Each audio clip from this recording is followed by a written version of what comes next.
Let's now go to stomach patterns. Let's discuss retention of food in the stomach. This concept is due to food stagnation in the stomach, manifests as fullness, distension, and pain in the epigastrium. This analysis pattern is mainly caused by irregular diet, voracious eating, and drinking, or by intrinsic stomach qi deficiency, which halts the digestion and transit of food. The key symptoms would be fullness, distension, and pain in the epigastrium, foul belching, acid regurgitation, vomiting, and the history of improper or voracious food intake.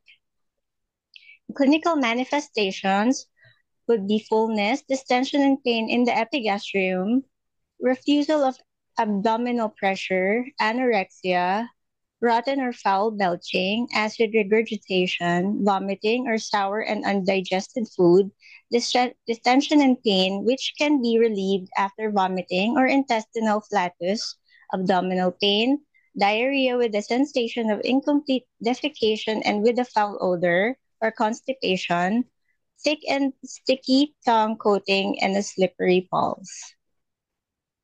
The analysis of food retention in the stomach. If there's retention of food in the stomach, then the stomach chi is stagnated and fails to descend. There would be a stagnation of stomach chi, and it results in fullness, distension, and pain in the epigastrium, or refusal of pressure. If there is food stagnation and failure of intake, there will be anorexia. If there's rotten food causing turbid chi to counterflow upward, there will be foul belching and acid regurgitation. If stomach chi counterflows upward, there will be vomiting. If stomach is depressed, chi is relieved temporarily. There will be comfort after vomiting.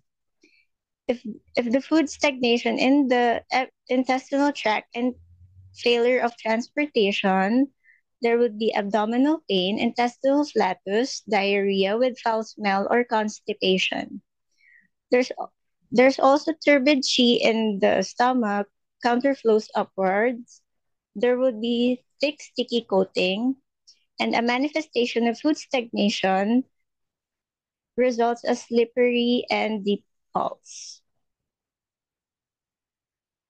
The food stagnation of the stomach, the etiology overeating, eating too quickly, eating while worrying.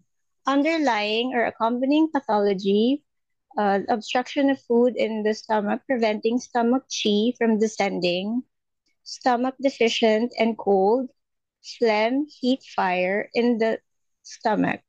Signs and symptoms would be epigastric pain, fullness and distension, discomfort alleviated by vomiting or passing not a stool, nausea and vomiting of sour fluids, halitosis, sour regurgitation, belching, insomnia, diarrhea or constipation, and poor appetite. The pulse would be full and slippery. The tongue would be with thick coating, which is either white or yellow. The treatment principle is to harmonize and stimulate the sending of stomach chi, move food stagnation. The acupuncture treatment we can use is REN 13, which subdues rebellious stomach chi, stomach 20, stagnant food, stomach 45, abducts stagnant food and calms the mind. Pericardium 6 stimulates the sending of chi. REN 12 supplements and harmonizes the stomach. REN 10 stimulates the sending of chi. Stomach 44 clears stagnation and heat. Spleen 4 moves stagnant food. Stomach 19 harmonizes middle burner. Kidney 21 harmonizes stomach. And we can use needle with drainage. For relevant advice, it is crucial that a person with food stagnation regulates the way they eat and what they eat. They should not eat too quickly or too much at a time. They should sit upright when eating and chew their food well. They should eat food that is easy to transform, and they should not eat too late in the evening. Stroking downwards with a finger from REN 16 to REN 8 will help stomach chi and the indigested food to descend. Walking or stretching after meals is recommended.